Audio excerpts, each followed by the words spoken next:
Hi students, in this video we'll discuss about our history unit 2, the world between two world wars. அதாவது first world war க்கும் second world war க்கும் நடுவுல world மற்ற countries எப்படி இருந்ததுன்னு பார்க்கலாம், right? So what are all the changes happened between these two world wars? First we'll see what are all the contents we are going to discuss today, right? So we are going to see an introduction about what we are going to learn next. அடுத்தது the Great Depression, rise of fascism and Nazism. So introduction பார்த்தீங்கன்னா the world war க்கு அப்புறம் European countries எல்லாம் நிறைய விஷயத்தை loose பண்ணிட்டாங்க. நிறைய விஷயம் என்னென்னு பார்த்தீங்கன்னா humans, men, material and money, இந்த 3M சொல்லுவாங்க. இது வந்து எங்கே வார் நடந்தாலும் இது லூஸ் பண்ணி ஆகிறது சகஜம். எதர் நம்ம வின் பண்ணுறோம் லூஸ் பண்ணுறோன்றதை தாண்டி நம்ம வின் பண்ணாலுமே நமக்கு பொருள் சேதம் இருக்கும், பொருளாதார சேதம் இருக்கும். மணி, அதாவது இதுதான் பொருளாதாரம்னு சொல்கிறோம். மெட்டீரியல் பொருள். அண்ட் நெக்ஸ்ட் ஒன் இஸ் மனுஷங்க, மென். அங்கே போரில் செத்து போகிறவங்க, இங்கே உள்நாட்டில் செத்து போகிறவங்க, இவங்க எல்லாருமே நம்ம இந்த கேட்டகரியில் கொண்டு வந்துடுவோம். ஸோ இதனால் இவங்க வந்து பொலிட்டிக்கல்லையும் எக்கனாமிக்கலையும் ரொம்ப பேக்வேர்ட் போயிட்டாங்க. அது மட்டும் இல்லாமல் ஒர்க்கர்ஸ்க்கும் ரூலிங் கிளாஸ்க்கும் நடுவில் ஒரு பெரிய போரே நடந்துச்சு. நீங்கள் வந்து எல்லாத்தையும் எடுத்துகிட்டு போயிட்டு போரில் இன்வெஸ்ட் பண்ணிட்டீங்க, கண்ட்ரிக்குன்னு ஒன்றுமே வைக்கல அப்படி சொல்லிட்டு ஒர்க்கிங் கிளாஸ் வந்து ரூலிங் கிளாஸை ரொம்ப சப்ரஸ் பண்ண ஆரம்பிச்சிட்டாங்க. நெக்ஸ்ட் ஒன் இஸ் இட்டாலியிலையும் ஜெர்மனிலையும் ஃபேசிசம் உருவாச்சு. As a result of the war fascism இங்கே வந்துச்சு. So will go to the topic, right? So these are all the countries. இது அலைட் ஃபோர்ஸஸ், இது மற்றது, right? Germany, Austria Hungary, Italy ஒரு side, போன லெசனில் பார்த்துருப்பீங்க. இங்கிலாந்து, ஃப்ரான்ஸ், ரஷ்யா ஒரு side. So allied powers and others. இந்த பிக்சரில் உங்களுக்கு ஏன் ஜெர்மனி, இட்டாலி வந்து ஒன்றா சேர்ந்து ஃபேசிசம் ஸ்டார்ட் பண்ணாங்கன்னு புரிய வரும், right? So axis powers and allied powers. So the great depression, developments of the post world war 1. the developments of the post world war 1 அப்படின்னா என்னன்னு கேட்டிங்கன்னா வேர்ல்டு வார்க்கு அப்புறம், வேர்ல்டு வார் 1க்கு அப்புறம் என்ன நடந்துச்சு அப்படிங்கிறத இப்போ நம்ம பார்க்க போகிறோம். இந்த கிரேட் டிப்ரெஷன் சொல்கிறது வந்து மணி, ரைட்? இவங்க என்ன பண்ணிட்டாங்க, வார் கண்டினியூ ஆகும் அப்படின்னு சொல்லிட்டு அதுக்கு தேவையான இண்டஸ்ட்ரீஸ், கன் இண்டஸ்ட்ரி, பாம் இண்டஸ்ட்ரி, அதுக்கு தேவையான மெட்டீரியல்ஸ் ரெடி பண்ணுறதுக்காக நிறைய இண்டஸ்ட்ரீஸ் இவங்க ஸ்டார்ட் பண்ணிட்டாங்க. ஆனால் என்ன ஆயிடுச்சு, திடீர்னு பார்த்திங்கன்னா வார் வந்து முடிஞ்சு போச்சு. அப்போ இவங்களால அந்த இண்டஸ்ட்ரியை அதுக்கு மேலே ரன் பண்ண முடியல. ஸோ இது மட்டும் இல்லாமல் இந்த ட்ரீட்டி ஆஃப் வர்சைல்ஸ், அது என்னென்னு உங்களுக்கு தெரியும்னு நினைக்கிறேன், இருந்தாலும் நான் ஒரு வாட்டி சொல்லிடுறேன். ஆஃப்டர் த வேர்ல்டு வார் 1 இந்த அலைட் ஃபோர்ஸஸ் வின் பண்ணிடுவாங்க. அவங்க axis forces are axis power மேலே நீங்கள் தான் போருக்கு காரணம், ஸோ இதில் நடந்த இழப்புக்கெல்லாம் நீங்கள் தான் பே பண்ணணும் அப்படி சொல்லிட்டு அந்த ட்ரீட்டியில் போட்டு எல்லாத்தையும் ஜெர்மனிக்கிட்டேருந்தும் இட்டாலிக்கிட்டேருந்தும் வாங்கிடுவாங்க. So this is treaty of Versailles. இது இன்னும் சிச்சுவேஷனை வர்ஸ் ஆக்கிடுச்சு. அண்ட் இந்த வார் வந்து ஒரு பெரிய கடன் தொகையை யூரோப்பியன் கண்ட்ரிஸ் மேலே வச்சிடுச்சு. இப்போது நான் வந்து போர் பண்ணிகிட்டே இருக்கேன் அப்படின்னா எனக்கு என்ன வேணும், அடுத்தடுத்து நான் இன்வெஸ்ட் பண்ணுறதுக்கு மணி வேணும் இல்லையா? ஸோ அந்த மணியை யூரோப்பியன் கண்ட்ரிஸ் எல்லாருக்கும் டெப்டாக கொடுத்துச்சு, right? Next one is stock market crash in the USA. So there was a big crash on 1929 October. என்ன ஆயிடுச்சுன்னா இன்வெஸ்ட்மெண்ட் பண்ணுறாங்க இல்லையா இந்த ஸ்டாக் மார்க்கெட்டில், அவங்களாம் என்ன பண்ணிட்டாங்க, அவங்களோட முதலீடை திரும்ப எடுக்க ஆரம்பிச்சிட்டாங்க. அப்படி எடுத்து அவங்களோட ஷேரை விற்று அங்கே அந்த ஸ்டாக் மார்க்கெட்டுக்கும் அவங்களுக்கும் இருக்க லிங்கை கட் பண்ணிக்கிட்டாங்க.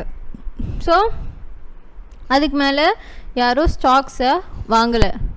There were no buyers. இதனால் என்னாச்சு, அமெரிக்கன் பேங்க் எல்லாத்துக்கும் ஃபெயிலியர். இவங்க ஸ்டாக் மார்க்கெட்டில் யாருமே இன்வெஸ்ட்மெண்ட் பண்ணலன்னா பேங்க்ஸ் எல்லாம் எப்படி ரன் பண்ணும்? So there was a failure in American banks. So இந்த அமெரிக்கன் ஃபினான்ஷியல்ஸ்லாம் என்ன பண்ணாங்கன்னா, அப்ராடில் அவங்க இன்வெஸ்ட் பண்ணியிருந்தாங்க இல்லையா, அந்த இன்வெஸ்ட்மெண்ட் எல்லாத்தையும் திரும்ப எடுக்க ஆரம்பித்தாங்க. ஸோ மற்ற கண்ட்ரீஸில் இன்வெஸ்ட் பண்ணி இவங்க ஏதோ ஒரு ஃபேக்ட்ரியோ ஏதோ ரன் பண்ணிகிட்ருப்பாங்க. ஸோ அதெல்லாம் விற்றுட்டு இவங்களோட இன்வெஸ்ட்மெண்ட்டை ரீகால் பண்ண ஸ்டார்ட் பண்ணிட்டாங்க. So next one is breakdown in the international system of exchange. Yes. So இப்போ கோல்டு ஸ்டாண்டர்ட்னா ஃபஸ்ட்டு நான் என்னென்னு சொல்லிடுறேன். கோல்டு ஸ்டாண்டர்ட்னா என்னென்னு பார்த்தீங்கன்னா, மணியை கோல்டாக கன்வெர்ட் பண்ணி நம்ம சேர்த்து வச்சுக்கிறது. இப்போது நம்ம பார்த்தோன்னா ஒரு 6 lakhs 7 lakhs மணியாக வச்சுருக்கோன்னா அதை கோல்டாக கன்வெர்ட் பண்ணும்போது கோல்டு பார், நீங்கள் நினைக்கிற மாதிரி ஜுவல்ஸ் எல்லாம் கிடையாது, கோல்டு பாராக கன்வெர்ட் பண்ணும்போது அது ரொம்ப சின்ன இதுவாக ஆகிடும் இல்லையா. So it is safe to இப்படி கோல்டாக கன்வெர்ட் பண்ணி வச்சுக்கிறது தான் கோல்டு ஸ்டாண்டர்ட். இதை ஃபஸ்ட்டு யார் செஞ்சாங்க அப்படின்னா, இங்கிலாந்து தான் இதை ஃபஸ்ட்டு செஞ்சாங்க. இப்போது வார் நடந்துச்சு. நான் சொன்ன மணி மெட்டீரியல் இதெல்லாம் லாஸ் ஆகிடுச்சு. இங்கிலாண்டுக்கும் தான் இந்த லாஸ் நடந்திருக்கும் இல்லையா. ஸோ அவங்களோட எக்ஸ்பெண்டிச்சரை கட்பேக்ஸ் பண்ணிக்கவும் டாக்ஸேஷனை இன்க்ரீஸ் பண்ணிக்கவும் செஞ்சாங்க. இது மட்டும் ஆனால் இவங்களுக்கு பத்தலை. அவங்களோட எக்ஸ்பெண்டிச்சரை குறைச்சிக்கிட்டாங்க. அப்புறம் அவங்களோட டாக்ஸேஷனை இன்க்ரீஸ் பண்ணாங்க. பீப்புள்கிட்டேருந்து வாங்குகிற டேக்ஸையும் இன்க்ரீஸ் பண்ணாங்க. ஆனால் இது மட்டும் அவங்களுக்கு பத்தலை. ஸோ இவங்க என்ன பண்ணாங்க, இவங்க வச்சுருக்க கோல்டெல்லாம் எடுத்து விற்று எல்லா நாட்டுக்கும் கிரெடிட் கொடுக்க ஆரம்பித்தாங்க. ரைட். ஸோ இது ஒரு மெத்தட், அவங்களோட எக்கானமியை சேஃப்கார்ட் பண்ணிக்க இது ஒரு மெத்தட். இது என்னன்னு சொன்னாங்கன்னா, ஹிஸ்டாரியன்ஸும் எக்கனாமிஸ்ட்டும் இது என்னன்னு சொன்னாங்கன்னா கிரேட் டிப்ரெஷன் அப்படின்னு சொல்லிட்டு சொன்னாங்க. இது மட்டும் இல்லாமல் ஒவ்வொரு கண்ட்ரியும் அவங்களுக்கான பாலிசிஸை அடாப்ட் பண்ணிக்கிட்டாங்க. இப்போ இங்கிலாண்டில் எப்படி கோல்டு ஸ்டாண்டர்டை லீவ் பண்ணிட்டு அதை விற்றுட்டு மற்ற கண்ட்ரிக்கு கிரெடிட் கொடுத்தாங்களோ, அந்த மாதிரி ஒரு கண்ட்ரியும் அவங்களுக்கு என்ன செய்ய முடியுமோ அதை செஞ்சு அவங்களோட எக்கனாமிக்கை காப்பாற்றிக்க முயற்சி செஞ்சாங்க. So next one is repercussion of in politics. இது மட்டும் இல்லாமல் நிறைய கண்ட்ரீஸில் செவரல் கண்ட்ரீஸில் பொலிட்டிக்கல் சேஞ்சஸ் நடந்துச்சு. இப்போ என்னென்னு பார்த்தோன்னா, இங்கிலாண்டில் லேபர் பார்ட்டி டிஃபீட் ஆயிடுச்சு. எப்போது 1931 நடந்த எலெக்ஷனில் லேபர் பார்ட்டி டிஃபீட் ஆயிடுச்சு. யூஎஸ்ஏல ரிப்பப்ளிக்கன் பார்ட்டி பீப்புளாக ரிஜெக்ட் பண்ணிட்டாங்க. 20 years இந்த டிப்ரெஷன் 20 yearsக்கு அப்புறம் இந்த ரிப்பப்ளிக்கன் பார்ட்டியை ரிஜெக்டே பண்ணிட்டாங்க. So this are all the political changes, major political changes. Right. So next this is treaty of peace. இது எங்கே சைன் பண்ணாங்கன்னா, வெர்சைல்ஸில் சைன் பண்ணாங்க 1919 between allied and associated powers and Germany. இந்த ட்ரீட்டியில் என்ன இருக்குன்னு பார்த்தீங்கன்னா, நான் முன்னாடியே சொன்ன மாதிரி இந்த வாருக்கு நிறைய காரணம் நீங்கள் தான். So you have to pay back அப்படின்னு சொல்லிட்டு ட்ரீட்டி ஆஃப் வெர்சைல்ஸ் சொல்லுது. யார்? ஜெர்மனியை. Right. So rise of fascism and nazism, the impact of world war in Italy. என்னன்னு பார்த்தோன்னா, so first of the nations of western Europe to against the old ruling regime was Italy. ஏற்கனவே மன்னர்கள் ஆட்சி பண்ணிட்டு இருந்ததை அகெயின்ஸ்ட் பண்ண மொதல் nation எதுன்னு பார்த்தா இட்டாலி தான். அப்புறம் ஃபர்ஸ்ட் வேர்ல்டு வாரில் இவங்களோட ப்ரைமரி காஸ் என்னவா இருந்துச்சுன்னா, ஆஸ்ட்ரியாவை அவங்கக்கிட்டே வச்சுக்கணும்னு நினச்சாங்க. பட் அவங்களால அது பண்ண முடியல. அண்ட் ஃபினான்ஷியல் லாஸ் இவங்களுக்கு ஆல்ரெடி வாரில் இவங்களுக்கு நிறைய ஃபினான்ஷியல் லாஸ் ஆயிடுச்சு. அது மட்டும் இல்லாமல் இந்த வார்க்கு அப்புறம் இவங்க அந்த ட்ரீட்டி சைன் பண்ணாங்க இல்லையா, இது இன்னும் இவங்க நிலைமையை மோசமாக்கிடுச்சு. ஸோ இவங்க வாரில் ஹெவி லாஸஸை ஃபேஸ் பண்ணிட்டாங்க. And they were unhappy with the treaty. Right. அதில் அந்த ட்ரீட்டியில் எந்தெந்த மார்ஜின் எந்தெந்த கண்ட்ரிக்கு போகும்லாம் மென்ஷன் பண்ணியிருப்பாங்க. So the war resulted in inflation. இது மட்டும் இல்லாமல் பணத்தோட மதிப்பை அதிகமாகிக்கிட்டே இருந்துச்சு. இப்போ கோல்டு எப்படி ரேட் ஏறிட்டே இருக்குது, கோல்டோட தேவை யாருக்கும் இல்லைனாலும் இப்போ கோல்டு ஏறிட்டே இருக்கு இல்லையா. So this is inflation. இந்த மாதிரி அங்கே வார்க்கு அப்புறம் நடந்துச்சு. தென் என்ன ஆயிடுச்சுன்னா இங்கே ஃப்ரீக்வெண்ட் ப்ரொட்டஸ்ட் அண்ட் ஸ்ட்ரைக்ஸ் நடந்துகிட்டே இருந்துச்சு. எல்லோரும் போராட்டம் பண்ணிகிட்டே இருந்தாங்க. இவங்க என்ன சொல்ல ஆரம்பிச்சிட்டாங்கன்னா இந்த ரூரல் தான் இங்கே ஆட்சி பண்ணவங்க தான் இந்த ட்ரீட்டிக்கு காரணம் அப்படி சொல்லிட்டு சொல்ல ஆரம்பிச்சிட்டாங்க. ஸோ முசோலினி யாருன்னு பார்த்தீங்கன்னா ஒரு பிளாக் ஸ்மித்தோட சன். அண்ட் இவர் வந்து எலிமெண்ட்ரி ஸ்கூல் மாஸ்டராக இருந்தார் அண்ட் ஜேர்னலிஸ்டாகவும் இருந்தார். இவர் வந்து ரொம்ப குட் ஸ்பீக்கர். இவர் பேசுகிறதுலே வந்து நம்ம கண்ட்ரிக்காக ஏதாவது செய்யணும் அப்படின்னு சொல்லிட்டு ஒரு உள்ளேருந்து ஒன்று வரும் இல்லையா. ஸோ அந்தளவுக்கு பிரேவாக ரொம்ப பீப்புளை அட்ராக்ட் பண்ணுற மாதிரி பேசுகிற ஒரு ஆள், ரைட். ஸோ இவர் எப்படி ஃபேசிசம்குள்ளே வந்தார்னு பார்ப்போம். 1919 பார்ட்டி ஆரம்பிக்கிறாங்க, ஃபேசிஸ் பார்ட்டி. இவர் என்ன பண்ணுறாரு, உடனே அந்த பார்ட்டியில் ஜாயின் பண்ணுறாரு. And the fascists stood for authority, strength and discipline. Support came from industries, nationalists, ex-soldiers, the middle classes and discontented youth. இவங்க என்ன செஞ்சாங்க, அத்தாரிட்டி, அதாவது இப்போ வந்து இங்கே ஆட்சி பண்ணவங்களால தான் பிரச்சனை வந்தது சொல்லிட்டு பீப்புள் எல்லாம் ஸ்ட்ரைக் பண்ணும்போது இப்படி ஒரு பார்ட்டி ஆரம்பிக்கிறாங்க. ஸோ இவங்க ஒரு அத்தாரிட்டியாக க்ரியேட் ஆகுறாங்க. ஸ்ட்ரென்த் அண்ட் டிசிப்ளின், இது 3 தான் இவங்களோட மேஜர் விஷயமா இருந்துச்சு. அண்ட் இதுக்காக யார் சப்போர்ட் பண்ணாங்கன்னா இண்டஸ்ட்ரியலிஸ்ட், நேஷ்னலிஸ்ட், இண்டஸ்ட்ரீஸில் ஒர்க் பண்ணுறவங்க, கண்ட்ரிக்காக எதாவது பண்ணணுன்னு நினைக்கிறவங்க, ex soldiers, middle class people and youth, right. So violence ஃப்ரீயாக தான் ஃபஸ்ட்டு இது போயிட்டு இருந்துச்சு. அக்டோபர் 1922 இது இங்கே லாங் மினிஸ்ட்ரியல் கிரைசிஸ் வந்ததுனால இவங்க ஒரு மார்ச்னா ஒரு குரூப்பாக நடந்து போவாங்க, ரைட். மார்ச் வந்து ரோமில் பண்ணாங்க. ஸோ இந்த கிங்கை வந்து இன்வைட் பண்ணிவிட்டு Mussolini to form the government. என்னாச்சுன்னா முசோலினியை நீங்கள் வந்து இனிமேல் அத்தாரிட்டியாக இருங்க அப்படி சொல்லிட்டு சொல்ல ஆரம்பிச்சிட்டாங்க. அண்ட் டெமோக்ராட்டிக் பார்ட்டி லீடர்ஸோட இன்னெபிலிட்டியால் முசோலினி அந்த கவர்மெண்ட்டை லீட் பண்ண ஆரம்பிச்சிட்டாரு, ரைட். ஸோ 1924 நடந்த எலெக்ஷனில் இவங்க 65% ஆஃப் ஓட் வாங்கி ஜெயிச்சிட்டாங்க. சோஷியலிஸ்ட் லீடராக மெஜாரிட்டி ஆயிட்டாரு. அண்ட் இந்த ஃபேர்னஸ் எலெக்ஷன் வந்து கொஷின் பண்ணாங்க. Was murderer who question. இப்போ என்ன ஆச்சுன்னா எலெக்ஷன் வந்து நடந்துச்சு இல்லையா, இது வந்து ஒழுங்காக நடந்துச்சா, இவங்க போலி ஓட் வந்து போட்டிருப்பாங்க அப்படின்னு சொல்லிட்டு அவர் சொன்னதுனால, ஒரு சோஷியலிஸ்ட் லீடர் சொன்னதுனால இவங்க ஹி வாஸ் மர்டர். யார் பண்ணாங்கன்னு தெரியல, but he was murdered. And the opposition party பாய்காட்டட் the parliament in protest.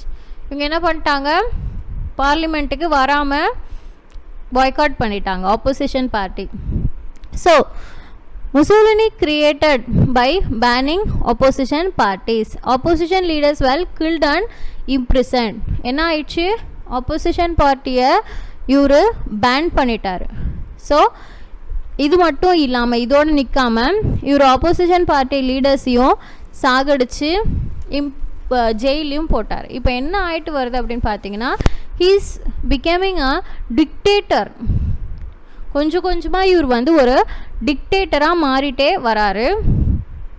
And இதுக்கப்புறம் இவர் என்ன பண்ணுறாரு, இதுக்கப்புறம் யாரும் ஸ்ட்ரைக்கோ எதுவுமே செய்யக்கூடாது அப்படி சொல்லிட்டு ஒரு லா வந்து பாஸ் பண்ணுறாரு, ரைட். அண்ட் அது மட்டும் இல்லாமல் யூனியன்ஸ் எம்ப்ளாயீஸ்லாம் ஆர்கனைஸ் பண்ணி கார்பரேஷனாக மாற்றிடுறாரு, ரைட்.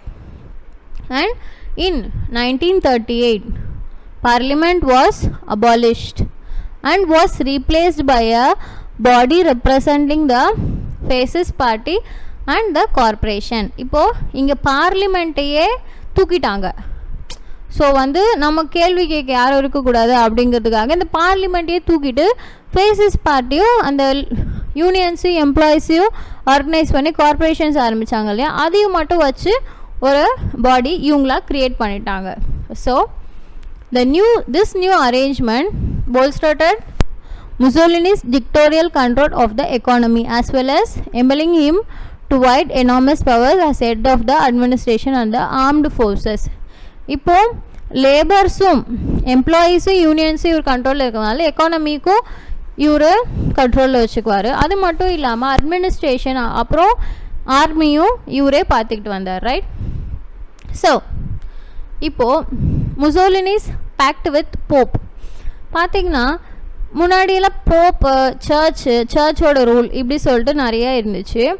இவங்க என்ன பண்ணுறாங்க, முசோலினி வந்து இந்த ரோமன் கேத்தலிக் சர்ச்சை எப்படி வின் பண்ணார், அவங்கள எப்படி இவர் கண்ட்ரோல் கீழே கொண்டு வந்தார் அப்படின்னு சொல்லிட்டு நம்ம பார்ப்போம். ஸோ இவங்க என்ன செஞ்சாங்க, in order to give respectability to the fascist party, Mussolini won over the Roman Catholic Church by recognizing the Vatican City as a independent state.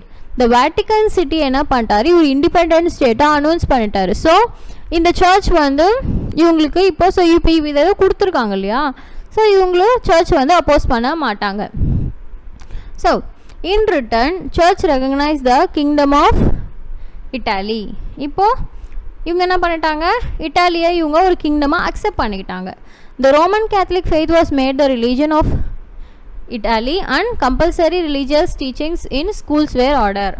So இவங்க இட்டாலியை ஒரு கிங்டமாக சர்ச் ரெகக்னைஸ் பண்ணது மட்டும் இல்லாமல் இந்த இட்டாலியோட ரிலீஜியன் வந்து ரோமன் கேத்தலிக் அப்படின்னு சொல்லிட்டு இவங்க டிக்ளேர் பண்ணிட்டாங்க. அது மட்டும் இல்லாமல் ஸ்கூல்ஸ்லே ரிலீஜியஸ் எஜுகேஷன் கம்பல்சரியாக கொடுக்கணும்னு சொல்லிட்டு ஆர்டரும் போட்டாங்க.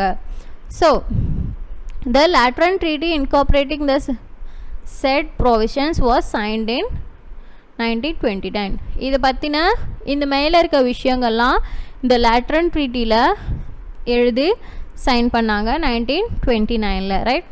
So Italy during the great depression, இவங்க இந்த வாருக்கு அப்புறம் என்ன செஞ்சாங்க அப்படின்றத இப்போ பார்ப்போம். ஸோ இவங்க வந்து ரோட்ஸு, பிரிட்ஜஸ்ஸு, ஹாஸ்பிட்டல்ஸு, ஸ்கூல்ஸ் எல்லாமே கட்டினாங்க. பட் அங்கே இருக்கிற அன்எம்ப்ளாய்ட் பீப்புளுக்கு இது பத்தலை. இந்த கன்ஸ்ட்ரக்ஷன் ஒர்க்கில் எங்கேஜ் ஆனாலும் ஆனால் இவங்களுக்கு அது பத்தலை. ஸோ 1935 எத்தியோப்பியாவை முசோலினி இன்வைட் பண்ணார். அது வந்து பீப்புளோட அட்டென்ஷனை கொஞ்சம் டைவர்ட் பண்ணுச்சு. இப்போ பார்த்திங்கன்னா நம்ம கூட ஏதோ ஒரு பிரச்சனை நடந்துச்சுன்னா சினிமாலேருந்து ஒரு பிரச்சனையை போட்டு டைவர்ட் பண்ணிவிடுவாங்க. நம்ம அந்த பிரச்சனையை கொஞ்ச நாளில் மறந்துட்டு இந்த சினிமா மீடியாவில் இருக்கிற பிரச்சனையை பற்றி யோசிக்க ஆரம்பிச்சு. ஸோ இது மாதிரி முசோலினி வந்து எத்தியோப்பியாவை இன்வைட் பண்ணவும் இவங்க இந்த எக்கனாமிக் ட்ரபிள்ஸ் எல்லாம் கொஞ்சம் மறந்துட்டாங்க. ரைட்.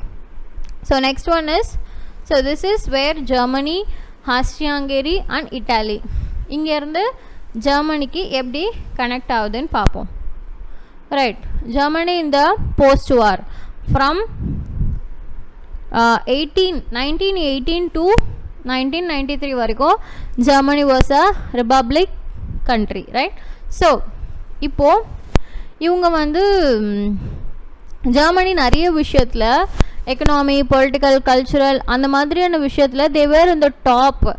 இங்கே யூனிவர்சிட்டி, சயின்ஸு, ஃபிலாசபி, மியூசிக் இதெல்லாமே ஜெர்மனோட விஷயமாக இருந்தால் வேர்ல்டுக்கே தெரியும். இவங்க பிரிட்டனையும் யூஎஸ்ஸையும் கூட சப்ரஸ் பண்ணி வச்சுருந்தாங்க டில் 1914 வரைக்கும். அந்த வேர்ல்டு வார் நடக்கிற முன்னாடி வரைக்கும் Germany was in top. Right. So Germany's defeat and humiliation at the end of the world war caused a deep shock to the people of Germany. இந்த வேர்ல்டு வார் முடிஞ்சதுக்கப்புறம் இந்த ட்ரீட்டியெல்லாம் சைன் பண்ணாங்க இல்லையா, இவங்க வேறு இந்த வேர்ல்டு வாரில் டிஃபீட் ஆகிட்டாங்க. இதை வந்து இந்த ஜெர்மன் பீப்புளால் அக்செப்ட் பண்ணவே முடியல. It was a huge shock for them. Right.